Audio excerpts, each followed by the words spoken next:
Here are my quick thoughts on Stranger Things season 4 part 2. Yeah. Um I just got to say ending is very very predictable. And honestly, I feel like I've seen the same ending every season so far. Some way somehow L or 11 is losing. She's down bad. She's weak. She's struggling to fight through.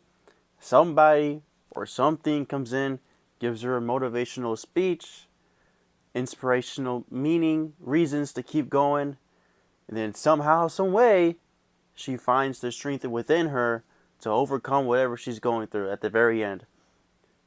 Oh yeah, spoilers by the way. But that's exactly what happened in this ending of season 4. It was super predictable. And honestly, it was kind of anticlimactic because the episodes leading up to the last episode had you thinking that the Upside Down was going to open up to the to the real world. Monsters were going to come in. Vecna was going to be leading an army to the Upside Down. I mean, to the real world, and it's going to be like a huge fight. And Hopper's going to be back. Eleven, Will, and the people in California were going to be back in Hawkins. Huge fight scene, but there wasn't.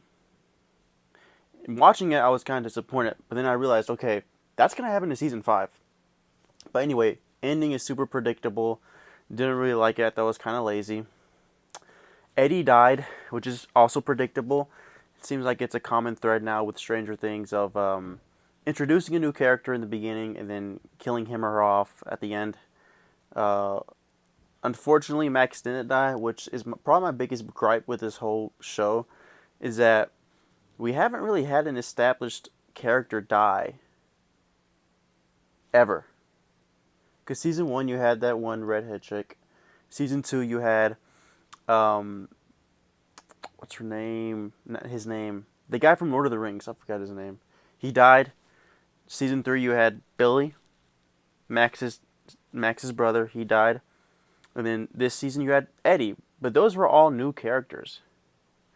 We haven't had like a real death from an established character. They teased us with Hopper last season, but they brought him back. And honestly, keeping all your main characters alive in this show, and it's different because this show has at least 10 main characters, so you're able to kill at least one off. But for whatever reason, they're still all alive. Anyway, they teased us with Hopper dying, but they brought him back to life. And what this does is it lessens the stakes in the show.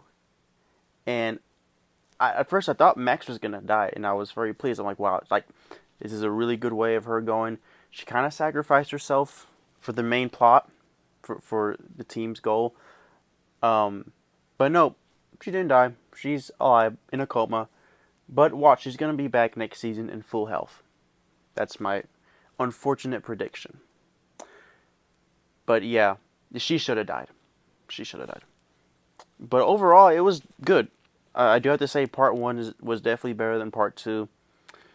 But I think so far, comparing this season to the previous 3, this has to be the best one.